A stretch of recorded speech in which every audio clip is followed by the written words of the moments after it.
ताज़ा तरीन खबरों को जानने के लिए अभी टाइप करें A1 न्यूज़ टीवी। नीचे दिए गए सब्सक्राइब बटन को दबाएं और नोटिफिकेशन के लिए दिए गए बेल आइकन पर क्लिक करें। हमारे वीडियोस को लाइक, शेयर और कमेंट करें। नमस्कार, मैं हूं Megha Verma. A1 news TV में आपका स्वागत है। हरेला पर्व उत्तराखंड में इस पर्व को हरियाली का सूचक माना जाता है।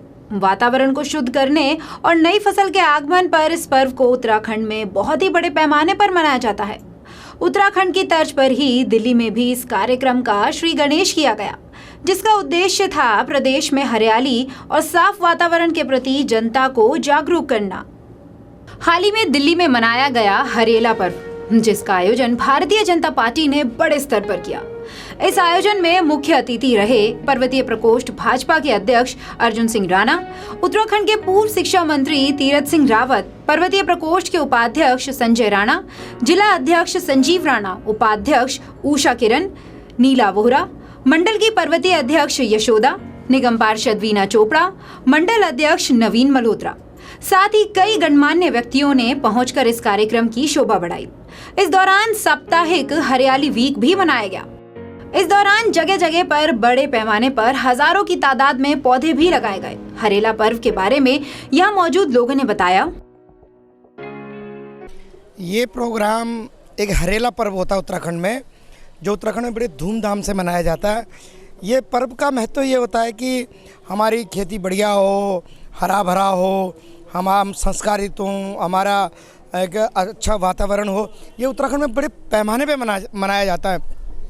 भारतीय जनता पार्टी पर्वतीय प्रकोष्ठ दिल्ली प्रदेश का अध्यक्ष होने के नाते मैंने पूरी 200 मंडलों में इस कार्यक्रम को पूरी दिल्ली में कर रहे हैं, जिसमें पिछली परसों मयूर विहार में हुआ था। मैं उत्तराखंड के पूर्व मुख्यमंत्री वर्तमान सांसद गए थे।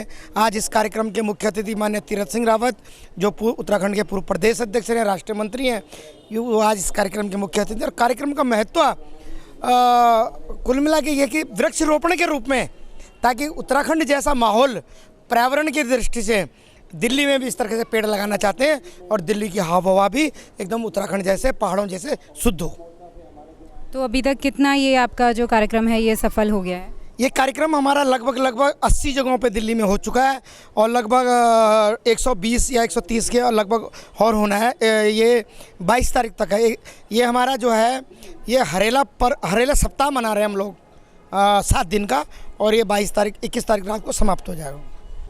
देखिए, ये हरेला कार्यक्रम मैं कह सकते पर्यावरण से भी जुड़ा हुआ है, और जैसे ये आज नई फसल और जो हमको अन्नदाता जिसे कहते हैं, और उसकी भी पूजा की बात होती है, लेकिन साथ साथ पर्यावरण यदि बचा रहे तो मैं सोचता हूँ कि हम लोगों को जो एक आब हवा और जो ऑक्सीजन मिलती है वो पेड़ पौधों से मिलती है। तो उन पेड़ पौधों को हम लोग अधिकतम संख्या में लगाएं और उनको उगाएं, और जिससे कि पूरे समाज को अच्छी आब हवा मिले। और साथ साथ मैंने कहा कि नई फसल, ये सारी चीज़ें जो हैं वो भी एक जीवन दायिनी के रूप में हमको मिलता है, तो उसकी पूजा अर्चना होनी चाहिए, और वो बड़े उस पर हम लोग उसको मनाते हैं। और ये विशेषकर पर्वतीय क्षेत्र में ये मनाया जाता है।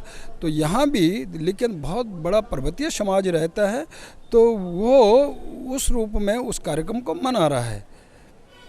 तो आपको क्या लगता है कि जैसे उत्तराखंड की आबोहवा है, वैसे यहाँ की आबोहवा होने में कितना समय लग सकता है?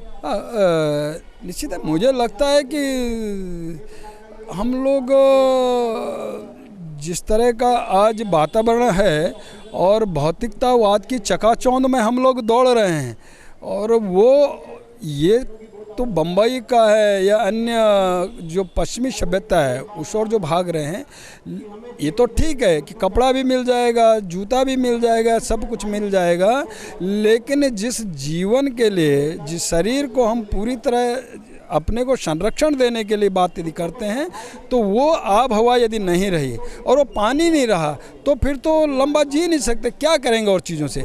इसलिए ये आब हवा और पानी देने का यदि कोई काम करता तो मैं इसलिए मुझे कहने में कोई कोता नहीं, तो वो उत्तराखंड पर्वतीय जो राज्य है वहाँ से आपका ये यमुना दिल्ली के अंदर बहती है और पानी मैं सोचता हूँ यमुना यदि न रहे तो दिल्ली वालों का पानी पीना मुश्किल हो जाएगा। तो वो यमुना वहाँ से निकलती है और उधर अन्य राज्यों की तरफ चला जाए, उत्तर विभिन्न क्षेत्रों के पास बुलंदशहर हमारा बगल में है, आगरा है, मतलब उधर गंगोत्री के निकल के और गंगा का उद्गम इलाहाबाद होते गंगा में सागर में जाता है, तो वो भी वहाँ से। दूसरी तरफ 65% वन से आच्छादित आबादी उत्तराखंड की है अधिकतम, तो उससे पर्यावरण आब हवा ऑक्सीजन देने का काम हम करते हैं। तो ऑक्सीजन भी दे रहे हैं और पानी भी दे रहे हैं, इसीलिए उसको देवभूमि कहते हैं। तो उसका प्रचार प्रसार यदि तेज़ी से और इस तरह का उस और पेड़ लगाने के माध्यम से लोगों में एक भावना उत्पन्न हो तो दिल्ली में सोचता हूँ कि जो आने वाले के लिए पानी त्राय त्राय होती है ऑक्सीजन के लिए और ये सारा जो गर्मी और ये सब, तो वो नहीं होगा, तो उस और बढ़ना चाहिए। इसलिए चेतना के रूप में, जागरण के रूप में भी हम इस काम को कर रहे हैं। सर ये कितने अभी पौधे वगैरह आप लगा चुके हैं इस कार्यक्रम के तहत? हम तकरीबन 1,500 से 2,000 पौधे जो हैं अभी लगा चुके हैं और ये हमारे माननीय प्रदेश अध्यक्ष अर्जुन सिंह राणा जी की एक सोच थी कि जो हरेला जो अपना पर्व है उत्तराखंड का, उसे हम दिल्ली में पोल्यूशन मुक्त का नाम देकर और इसको बहुत सुंदर तरीके से करें।